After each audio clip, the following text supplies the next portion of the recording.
Good afternoon. Welcome back to my YouTube channel. This is Levi Nolasco. I'm a realtor here in sunny Las Cruces, New Mexico. Please feel free to like and subscribe if you'd like to learn more about Las Cruces and the surrounding areas. And a quick reminder that I have a Facebook group called Moving to Las Cruces. It connects people that have made the move to Las Cruces to those that want to make the move to Las Cruces. And it allows for you to have an open forum to ask questions that a lot of times realtors can't answer for you. So the purpose of today's video, my goal is just to educate you a little bit more on the upcoming buyer-broker agreements that go into effect tomorrow, which is August 17th, 2024. I've been getting asked some really good questions, and I've noticed a pattern. I've been getting the same questions from different buyers that are coming in to visit me either this weekend or within the next couple months. So I figured I'd address these questions. If I have over 5 people asking me the same questions, this must be on everybody's mind. So let's dig into it. So the first question I get, and I get this question all the time, is can we even look at houses if we're not planning to buy during this trip?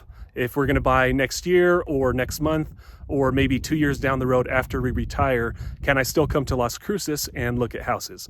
The answer is yes, you can, but as of tomorrow, August 17th, to look at houses, you just need to have a buyer-broker agreement in place with the broker so that you can set up showings to houses and get information on houses. And this is also something that I think is going to be a little confusing for people, but as of tomorrow, anything that you can't find yourself through public search, Google, the county website, Zillow, Trulia, any question that you can't answer that you need a realtor to step in and answer for you is going to require a signed buyer's broker agreement before the broker is allowed to answer that question for you. Just remember, starting tomorrow on Saturday, before you see anything, before you ask any question that you can't find yourself, you will need that buyer broker agreement with your selected broker. So another question that I get all the time: hey Levi, we're coming to town, we're going to see Las Cruces, we're going to go up to Albuquerque, we're going to go to Tucson, Silver City, and Truth or Consequences. Those are just a few towns and cities that are pretty close to Las Cruces.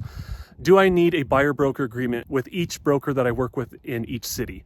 And the answer is yes, you do. So if you're looking here in Las Cruces and then you want to go over to El Paso and look over in El Paso, you'll need to sign a buyer broker agreement with somebody in El Paso. Same thing goes if you're looking here in Las Cruces and then you go over to Tucson in a couple days to look at some houses over there in Tucson. You need to sign a buyer broker agreement before you can even get showing set up in Tucson. I also get asked, can I have multiple buyer broker agreements? And you can, as long as the broker you have is representing a different area. I don't think you can have more than one buyer broker agreement in the same city. So you can't have a buyer broker agreement with me and then somebody else here in Las Cruces at the same time. Another question: how long are these agreements in force? So remember, in real estate, everything's negotiable, including the term date of your buyer broker agreement. So it's a really good idea just to get with your broker and talk about the time frame of when you'll be purchasing or when you'll be looking for a house, and we can tailor the buyer broker agreement accordingly. What is going to happen with the open houses? So we're still going to have open houses, and there's probably going to be quite a few this weekend. So if you go to an open house, same thing applies in terms of asking questions that you can't find out on your own. So if you go to an open house, you can check out the house, you can read the flyer that the broker has there. As soon as it comes to asking them a question that you can't answer on your own through doing public searches, then a buyer broker agreement would be needed. Just as an example, let's say I'm holding an open house. I have flyers. It shows you the square footage. It shows you bed bath count, all that pertinent information. But then you see, next door or behind this house, there is a large blank lot, and you're wondering what's going to be placed on that lot. So you come up and say, hey, Levi, I just was wondering, I really like the house, but what's going on behind the house?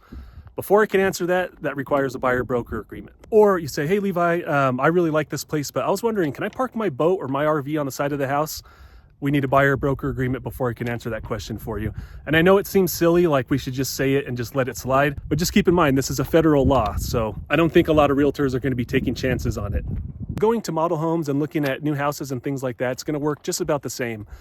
You can go in there and talk to the representatives, get some good information from them, but as soon as you have a question that can't be answered by public knowledge, you're going to have to either get in a buyer broker agreement with that representative if they're allowed to have dual representation and if you consent to dual representation, or you'll need to contact your broker get into a buyer broker agreement, and then we can answer that question for you.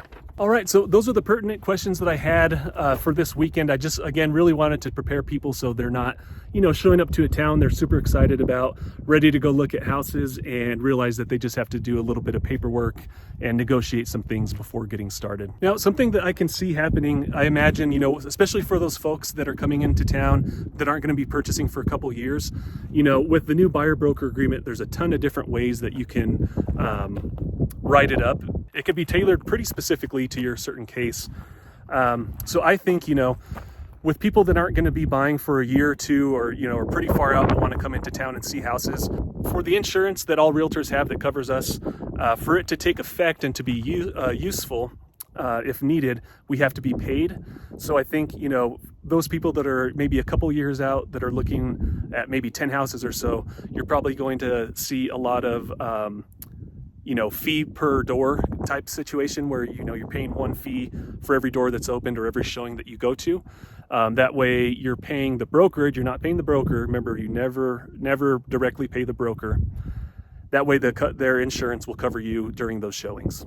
There's a whole lot of ways that this buyer brokerage agreement gets creative. So at first it was kind of scary. I mean, I think anything that's new and a big change in the industry scares a lot of people. But after I've been reading over the documents and things, I just think you have to really plan with your buyer. And so that was just a quick informational video on the buyer broker agreement and the changes that are coming tomorrow, August 17th, 2024. Feel free to give me a call today and I can answer any question for you whatsoever, as long as it falls within my realtor purview, or call me tomorrow. We'll sign a buyer broker agreement and then I can answer the questions for you. In either case, I hope you have a great weekend. I hope this video helps and I'll see you on the next one.